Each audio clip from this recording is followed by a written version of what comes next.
หลังจากเฮ็ดอาหารเที่ยงแล้วก็จิมาทอดเบคอนต่อพี่น้องเพราะว่าหยังมื้อนี้ข้อยจะเฮ็ดบักกาดิโยหรือว่าขนมปังยัดไส้มื้อนี้ข้อยก็บ่เฮ็ดประมาณ2ก้อนนี่ล่ะเนาะเพราะว่าหยังเฮ็ดให้แต่ลูกกับผัวแต่ว่าข้อยนี่ก็จะบ่กินจังซี่นะข้อยจะกินผลหมากรากไม้หรือว่ากินกล้วยแทนแต่ว่า2พ่อลูกนี่ขาดบ่ได้แท้ๆถ้าหากว่าไปทะเลหรือว่าไปกงไกลๆจังซี่นะเนาะก็ต้องมีแบบว่าขนมปังยัดไส้หรือว่ามีพวกบักกาดิโยเด็กน้อยส่วนหลายทางนี้ก็จะเป็นประมาณนี้พี่น้องถ้าหากว่าออกไปข้างนอกนี่ก็ต้องมีแบบว่าบักกาดิโยให้จะเป็นพวกพวกแฮมหรือว่าจะเป็นพวกพวกชีสจังซี่นะเนาะแต่ว่ามื้อนี้ข้อยก็เลยแบบว่าทอดเบคอนใส่ชีสให้คนละก้อนมื้อนี้นะก็ถือว่าค่อนข้างโอเคอยู่พี่น้องมื้อนี้ก็สิพากันไปทะเลพุ่นละไปก็สิไปนั่งกินชิวๆอยู่ทะเล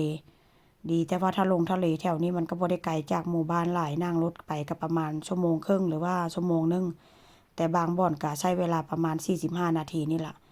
ดีแต่ว่าลูกผัวข้อยนี่ก็เป็นคนกินง่ายๆอยู่ง่ายๆพี่น้องเฮ็ดหยังมันก็เลยแบบว่าง่ายสะดวกไปเบิดว่าซั่นซะ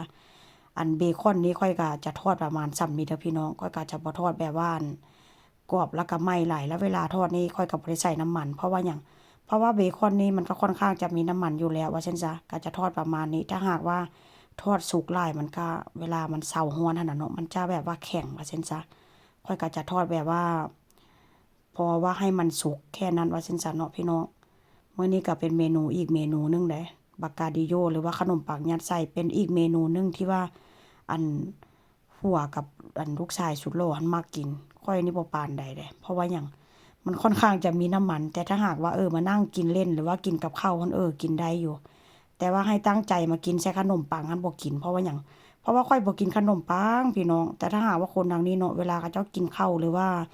กินอาหารอาหารสวยหั่นน่ะเขาเจ้าก็จะขาดขนมปังบ่ได้แต่ถ้าเป็นบ้านเฮาก็คือว่าแหละขาดข้าวบ่ได้ว่าซั่นซะส่วนหลายคนทางนี้ก็กินค่อนข้างจะแตกต่างกันกับบ้านเฮาพี่น้องกินขนมปังเป็นหลักว่าซั่นซะเรื่องขนมปังนี่ค่อยเคยผิดกับย่าเด้เพราะว่าหยังค่อยค่อยกินข้าวพี่น้องย่าก็เลยถามว่าจะกินหลายข้าวหั่นน่ะเป็นหยังต้องกินข้าวทุกคาบเพราะว่าถ้าหาก2คาบข้อยก็กินข้าว2คาบเนาะบัดนี้ค่อยก็เลยตอบย่าค่อยไปว่าเจ้าหั้นเดะซินะเป็นหยังเจ้าก็ต้องกินขนมปัง2คาบย่าก็บ่ปากได้พี่น้องเฮ็ดหน้าอยู่หน้ายี่ใส่ข้อยอยู่ประมาณว่าก็บ่พอใจหั้นแหละเนาะแต่ว่าข้อยก็ตอบได้เพราะว่าหยังข้อยก็กินข้าวเจ้าก็กินขนมปังจังซี้นะเจ้าสิมาห้ามข้อยบ่ได้เด้อตะกี้หั้นแม่นอยู่ ฟังบ่ฮู้เรื่องเวลาเว้าเวลาย่าเว้าเนาะเว้าอิหยังก็ได้ต้องถามแต่ผัวแต่ว่าตอนนี้ฟังฮู้เรื่องแล้วก็ตอบคืนได้พี่น้องเพราะว่าคนเฮาบ้านเฮาเนาะกินข้าวมาตั้งแต่น้อยว่าซั่นซะ3คาบก็ต้องได้กินข้าวแต่บ้านเพิ่นก็คือกันหั่นล่ะ3คาบก็ต้องได้กินขนมปังเพิ่นก็มาเว้าเสียดเว้าสีข้อยหั่นน่ะแต่ว่าข้อยก็ตอบคืนเวลาข้อยตอบคืนเพิ่นก็บ่ปากพี่น้องก็ฮู้อยู่นิสัยกันเป็นจั่งใดว่าซั่นซะ